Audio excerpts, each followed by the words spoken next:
Bom dia, boa tarde, boa noite, boa madrugada, você que está aí me assistindo, você, meu aluno de Direito Empresarial 1, semestre 2020.1, aqui da Unifor, você que já foi meu aluno na faculdade, que está hoje se preparando para o exame de ordem, para o concurso público em geral.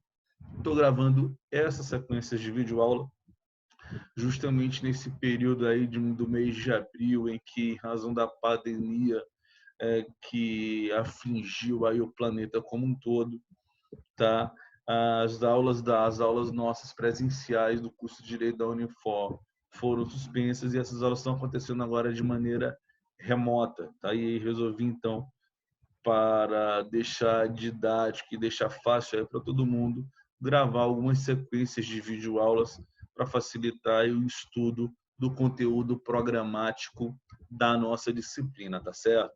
Então, esse vídeo vai inicialmente ser direcionado para os nossos alunos, mas depois disso a gente vai liberar isso para o público em geral. E aí eu falo agora para você que não foi meu aluno, está me conhecendo aqui agora, se gosta de direito empresarial, ou mesmo você tem medo de direito empresarial, cara, você achou o canal correto. Se inscreve aí nesse canal, aproveita para dar um joinha aí nesse vídeo, tá? E porque esse canal ele foi pensado e ele foi inclusive reaberto recentemente por conta da pandemia, justamente para quê? Para facilitar a sua vida no que diz respeito ao direito empresarial. Quero que você entenda direito empresarial de maneira facilitada, porém em nível top, em nível hard. Estou aqui para isso, tá? Então, se inscreve aí no canal, dá um joinha nesse vídeo, traga eventual comentário ou dúvida que você tenha do que está sendo exposto nesses vídeos, traz aí que a gente vai ir dialogando, tá? Esse é o meu objetivo. Bom, nós estamos aqui numa sequência de videoaulas, tá? Sobre a classificação de sociedades. Na videoaula anterior, a gente terminou a videoaula percebendo justamente o quê? Como é que funciona o padrão de responsabilidade do sócio? Porque tem sócios que terão responsabilidade limitada, tem sócios que terão responsabilidade subsidiária, solidária e ilimitada, e tem sócios que assumiram responsabilidade subsidiária, porém limitada. Isso tudo a gente estudou para quê? Para a gente entender como é que funciona a classificação quanto à responsabilidade dos sócios. Tá? Talvez a classificação relacionada à tipicidade legal, tipicidade societária, mais importante, porque é o critério que, na prática, o empreendedor, o investidor, ele vai utilizar para escolher o tipo societário que ele vai usar no caso concreto. Veja que as outras classificações é interessante para nós, povo do direito, que vai atuar como consultor jurídico, coisa que o valha. Né? Você não vai ver ninguém dizendo, por exemplo, que quer ser sócio de uma sociedade anônima porque ela tem personalidade jurídica, ou que quer ser sócio de uma sociedade com conta de participação porque não tem. Você não vai ver ninguém dizendo que quer ser sócio de uma sociedade anônima porque é estatutária ou de uma limitada porque tem contrato social.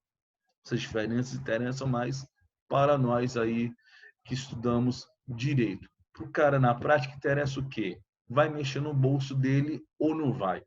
Tá? Então, essa é a classificação que vai interessar na prática, você vai começar a entender aqui justamente isso, o porquê que dos 9 tipos legais só se usa na prática mesmo 2. Tá? Vem comigo então para a gente ver como é que funciona esse negócio.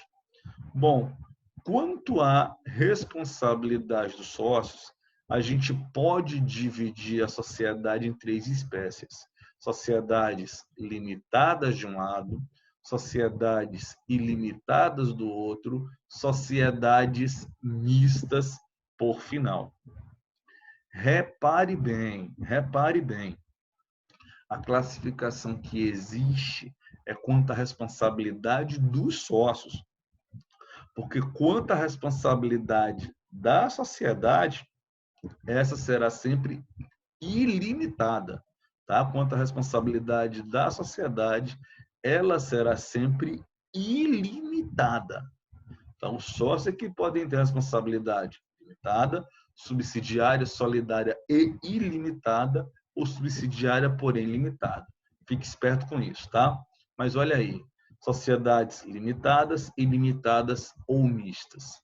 Sociedades limitadas, meus amigos, é aquela sociedade cujos sócios, todos eles assumem a chamada autonomia patrimonial absoluta ou perfeita ou total. Tá? Absoluta, perfeita ou total. Sabe o que isso significa? Sabe não? Então você vai fazer o seguinte, pausa essa videoaula aqui agora, que é a quarta parte, e vai voltar para o final da videoaula 3, da terceira parte desse estudo sobre classificação, para resgatar esse conceito de autonomia absoluta ou de autonomia relativa, tá? Mas a ideia é essa aqui. Se no tipo societário todos os sócios tiverem autonomia patrimonial absoluta, isso significa dizer que aquela sociedade é uma sociedade limitada. Todos os sócios assumem a chamada responsabilidade limitada por obrigações da sociedade. Veja bem, os grandes exemplos práticos que a gente tem de sociedades limitadas é a LTDA e a SA. E aqui é importante você perceber algo. Apesar de na limitada e na SA todos os sócios responderem limitadamente, tá? Veja bem, apesar de na LTDA e na SA todos os sócios responderem limitadamente, é diferente o padrão de responsabilidade limitada na SA e na LTDA. Você não pode confundir isso, tá? É diferente. E é isso que eu quero te mostrar agora, tá? Repare bem, como é que funciona a responsabilidade limitada societária. Olha esse meu exemplo aí. Imagina uma sociedade, então, que tenha dois sócios, sócio A e sócio B, que tem um capital social de R$ 10.000. O sócio A subscreveu 9.999 cotas, o sócio B subscreveu uma cota, dando um capital social de 10.000 cotas. Ah, Giovanni, subscrição o que é? Subscrição é o momento pelo qual o sócio se responsabiliza por uma parcela do capital. Ele está ali responsável por aquele percentual do capital, ele se responsabilizou em transferir aquele percentual de patrimônio para a sociedade. Tá? Então, capital social subscrito, 10.000 cotas, R$ 10.000 no total.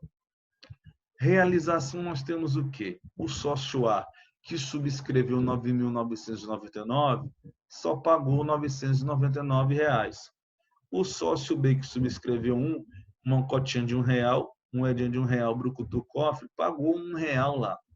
Nós temos, então, uma sociedade que tem R$ 1.000 de capital realizado, uma sociedade que tem R$ 9.000 de capital a realizar. Aí, meus amigos, decorre uma questão. De quem é a responsabilidade por esses R$ 9.000 que faltam? Letra A, do sócio A somente. Letra B, do sócio B somente. Letra C, dos sócios A e B solidariamente. Ou letra D, de nenhum dos sócios, porque a sociedade está, na verdade, falida. A resposta para isso, meus amigos, a gente vai ver justamente a depender do tipo societário. Estando diante de uma sociedade X limitada, no exemplo 1, a gente sabe o quê? Que a responsabilidade dos sócios na LTDA é solidária pela integralização do capital social. Cada sócio responsabiliza pela cota que subscreveu, o sócio A responsabiliza por 9.999, o sócio B por 1, mas ambos estão solidariamente responsáveis pela integralização do capital. É por isso que, tá? Na sociedade limitada, a responsabilidade limitada ela decorre da integralização. Já na SA, não. Não sendo, no exemplo 2 dessa sociedade aí do caso concreto, uma SA, o acionista B ele já teria a sua responsabilidade limitada atendida, mesmo sem integralizar o capital. Por quê? Para a LTDA, a responsabilidade do sócio está no 1052. Para a SA está no 1089. E você não vê no 1089 a necessidade de ter responsabilidade solidária entre os sócios. E não tem porquê, porque a sociedade anônima, meus amigos, ela é estatutária. Eu não tenho vínculo jurídico sócio-sócio. Se eu não tenho vínculo jurídico sócio-sócio, eu não vou ter como pensar na responsabilidade solidária entre os acionistas. Tá? Então, perceba isso aqui, né, de um exemplo mais prático, com detalhes e com dados, isso. Eu dependo da integralização do capital para poder gerar responsabilidade limitada para todos os sócios na LTDA. Já numa SA, isso vai acontecer independentemente disso. Beleza? Fechado. Seguindo viagem. Tá? Seguindo viagem. O que acontece? Sociedades ilimitadas. Para sociedades ilimitadas, a gente vai ter a sociedade em comum e a sociedade em nome coletivo de exemplos iniciais. Ilimitadas por quê? Todos os sócios têm autonomia patrimonial relativa. Nela, a gente vai ver todos os sócios podendo perder bens pessoais por débitos empresariais. Tá? Já nas sociedades mistas, a gente tem o quê? A gente tem a sociedade em conta de participação e a sociedade com manditas simples de exemplos iniciais. Mistas porque a gente vai ter sócios que vão assumir, não é, a chamada responsabilidade limitada por terem autonomia patrimonial absoluta e sócios que vão ter responsabilidade subsidiária, vão responder por obrigações da sociedade, por terem autonomia patrimonial relativa. E nessas duas sociedades, em razão dessa peculiaridade, é importante que você saiba o nome dos sócios e, mais do que isso, o padrão de responsabilidade atribuído a cada um deles. Beleza? Vamos comigo, então. Olhando primeiro a situação da sociedade em conta de participação. Dois tipos de sócios distintos. De um lado, chamado sócio extensivo, de outro lado, chamado sócio participante ou oculto. Minha turma, veja só, olhando aqui para esses dois sócios, a gente percebe muito claramente, até de modo intuitivo, qual deles vai responder de maneira ilimitada, qual deles não vai responder ou vai ter responsabilidade limitada por obrigações sociais. Um é o chamado sócio ostensivo. Ostensivo é aquilo que o sócio, quando chega, todo mundo sabe quem ele é, todo mundo sabe de quem se trata. O outro sócio é o sócio dito participante ou oculto. Ele chega, ninguém sabe que ele chegou, se ele chegou, ele não parece ser sócio. Quando você vai examinar contabilmente, ele parece muito mais um credor do que mais um empreendedor daquele determinado investimento. Evidentemente que dos dois é o ostensivo que vai ter autonomia patrimonial relativa, que vai responder perante terceiros. Aliás, o negócio acontece em cima da pessoa do ostensivo, digamos assim, até porque, como a gente já viu em vídeos anteriores, a sociedade em conta de participação ela não tem personalidade jurídica. E eu vou ter o sócio oculto, o sócio participante, que é um mero investidor. Alguém que está com patrimônio sobrando, que está a fim de investir, mas que não quer ter a dor de cabeça do dia a dia de toda e qualquer atividade empresarial. Então, entre esses dois, é possível, por exemplo, ser formado a sociedade em conta de participação.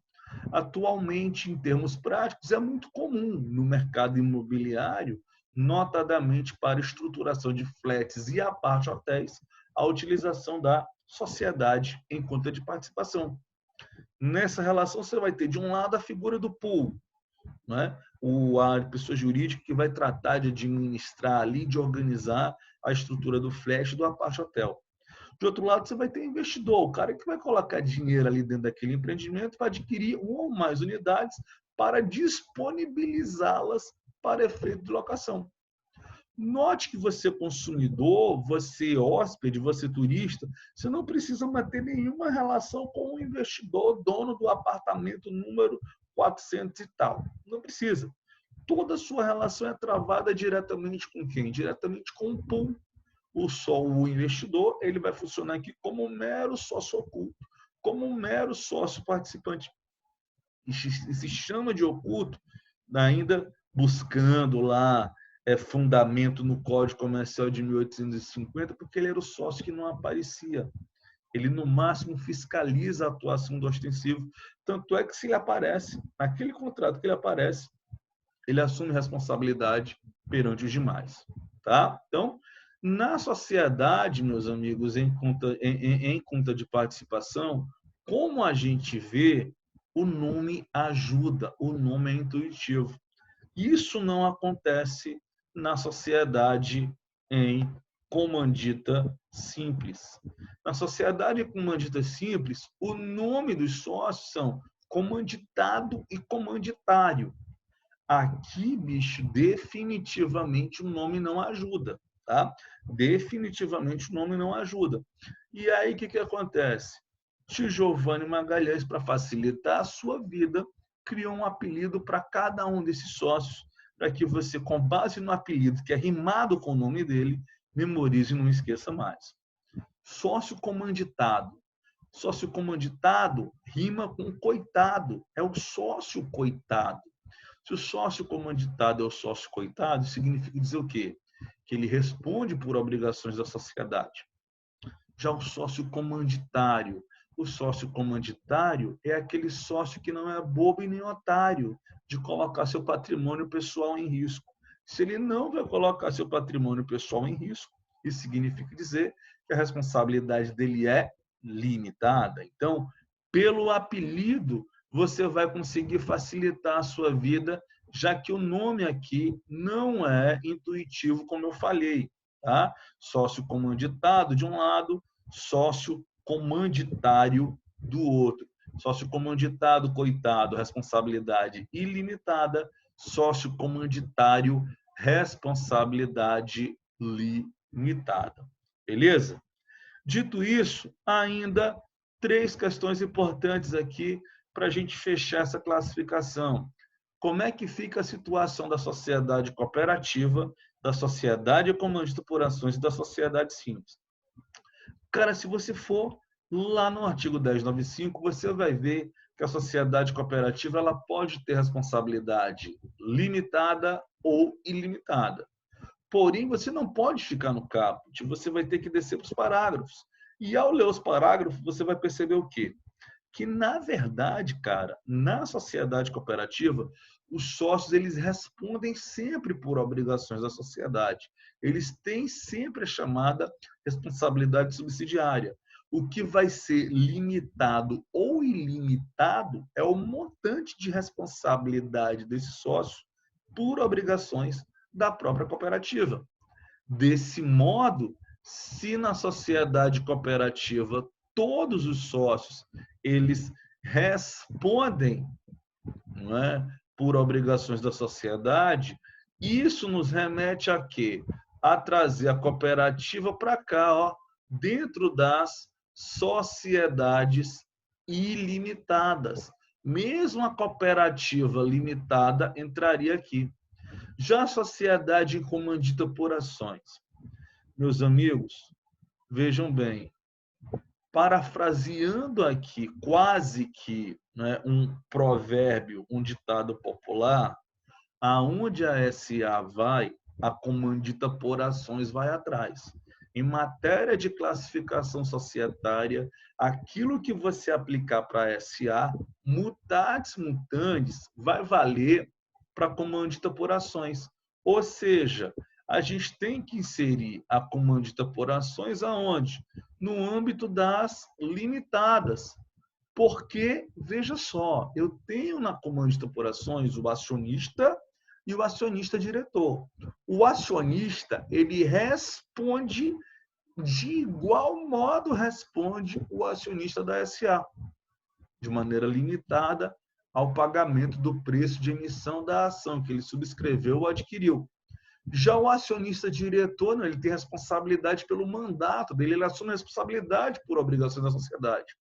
Mas veja que essa responsabilidade por obrigações da sociedade não decorre do fato dele ser sócio, mas sim do fato de que ele assumiu a gestão da sociedade do ponto de vista, portanto, de responsabilidade dos sócios, limitadas é a classificação para a sociedade em comandita por ações. Já a sociedade simples, fechando aqui esse vídeo, ela vai depender do caso concreto, cara. Isso porque a doutrina fala que a gente pode falar na sociedade simples pura ou na sociedade simples impura. Qual a diferença? Sociedade simples pura é aquela sociedade que é simples e que foi constituída de acordo com as normas legais da sociedade simples. Por exemplo, o nosso escritório de advocacia, firmado entre eu e você. Se o nosso contrato de sociedade utilizar apenas das normas relacionadas à sociedade simples para a sua constituição, nós teremos montado uma sociedade simples pura. Tá? Já a sociedade simples impura é aquela sociedade que é simples, mas que se constituiu com as normas de um determinado outro tipo societário que não da SA. O mais comum de acontecer é a sociedade simples impura baseada na LTDA. Mesmo exemplo, a gente monta o nosso contrato social. Se a gente utilizou as normas da LTDA para montar, a nossa sociedade de advogados será uma sociedade simples impura, já que a gente utilizou as normas da LTDA. Então, veja bem, para a sociedade simples dita impura, eu vou ter que ver no caso concreto qual é o tipo legal para saber aonde que eu vou entrar. Para a sociedade simples pura, ela entraria aqui, ó, dentro das ilimitadas, porque na sociedade simples pura, você vai ver no artigo 1023, o Código Civil dizendo que os sócios respondem por obrigações da sociedade. Tá joia? Beleza? Bom, a gente mata essa videoaula aqui e volta aí na próxima videoaula examinando outras classificações importantes, relevantes aí para o desenvolvimento do seu estudo em direito empresarial. Valeu, até a próxima videoaula.